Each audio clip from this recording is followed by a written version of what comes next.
Hi everyone, this is my second video in this series, How to Travel Like a Billionaire. It's about stretching your travel money. So in my last episode, I spoke about flying to 2 countries for the price of 1. I'm continuing on from that, and I'm saying you want to be collecting air miles. So tip 2, collect air miles. Now air miles are important because you can use them to buy tickets.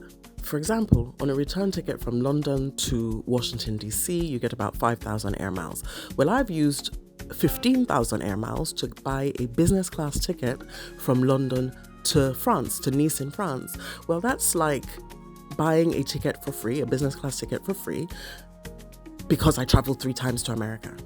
Air miles can also be used for cabin upgrades. So you can upgrade from economy class to premium economy, from there to business class or to first class. And if you want to stay in the same cabin, you can actually use them to buy more comfortable seats. So you can buy like front row seats or the bulkhead seats, which often cost more money. But these seats are a lifeline for people like myself with long legs who don't want to pay for a cabin upgrade. Now, maximizing your air mile collection potential is a strategy, everyone. So listen up. You want to pick 1 or 2 airlines that you will be collecting with. And this works best if it's long distance. This way, your air miles accumulate and you can actually use them for something meaningful. So I collect with BA and I collect with Qatar Airways. So one good way to collect a lot of air miles is to extend your flight. So for example, if you're flying out of London and say you're going to the Maldives, if you fly London to the Maldives, you only get, say, about 2,800 air miles one way. If, however, you fly on Qatar Airways to the Maldives, you get the air miles from London to Qatar, and then you get the air miles from Qatar to the Maldives. So essentially, you have doubled your air miles. The next really good tip is to look for ways to collect air miles. So BA is fantastic for this.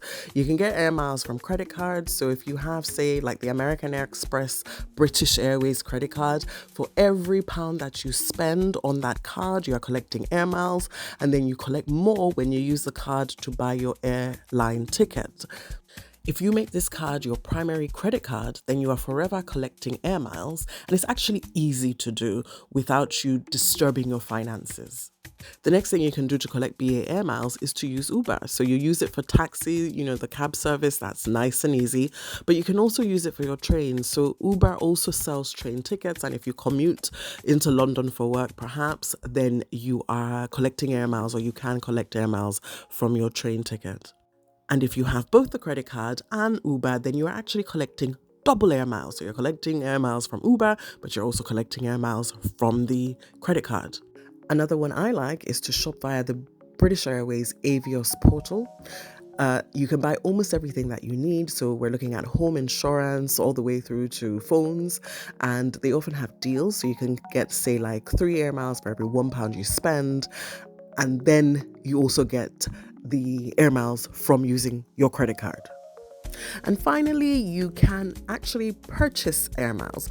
But I don't like this because I don't think that I should be buying air miles when I can actually just get them for free, right?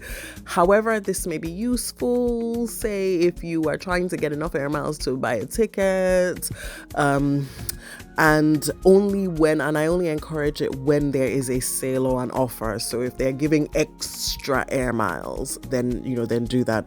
Otherwise, only collect it when you can get it for free. If you like my tips, please hit the like button and click on the bell button so that you get more as soon as they arrive.